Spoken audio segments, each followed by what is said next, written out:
ومن آياته Abdulrazak. أني خلق لكم Amana ló dúró tí ọ. Akhaftubuhunna bi amanatillah. نعم Khalifa. Kò sẹ́ni tí o fẹ́ fi obìnrin tí olóhùn ọmọ àná ẹni tó bí o dà lóhùn. Tóbi wàá dá lóhùn. I love you torí tọrọ. Làá fi bẹ̀rẹ̀ ayé. Tàbí bẹ̀rẹ̀ ayé. Wò mí kéèyàn máa na obìnrin báyìí kò sí ní ìparí ayé ẹ̀. Ní ìparí ayé. Ọwọ́ tí yóò fi ka owó wọn fi na obìnrin. Wọ́n ibi na obìnrin. من أنفسكم Tọ́jú rẹ̀ dáadáa. أزواجا لتسكنوا إليها. Tó bá ń gbọ́ olóko lórí bí àgbò háràhárà. Ọmọ lè lè mọ́mù ní jẹ́ báwọn.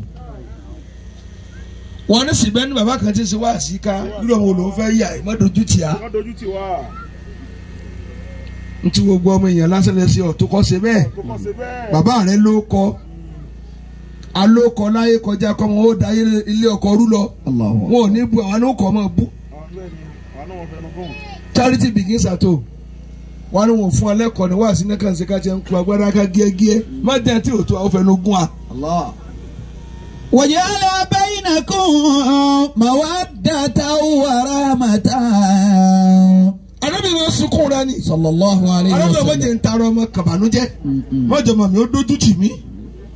Àwọn obìnrin tí bá dalẹ̀ ọkọ rú ó dójú tì bàbá rẹ ni. Arájọ́ sì mọ obìnrin bá wí wọ́n ní ọlọ́pọ̀ ìyá rẹ wá ni. Wọ́n fi sẹ̀ sínú. Jòkó síbẹ̀ ìyá sì wọ́n lọ́rùn lórí ibú ìkómọ sí. Wọ́n máa àlákà ìyá rẹ pẹ̀lú ọ̀rọ̀ kò bá kùn gbé.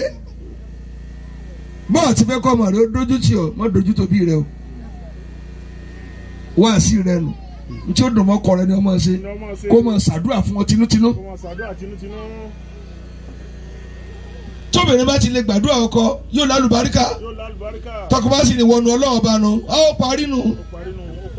Ó pàlù fún ọ ní road close ọ̀tọ̀ débi òpin oríire nu. إن في ذلك Sàdákì rẹ̀ dà. لآيات.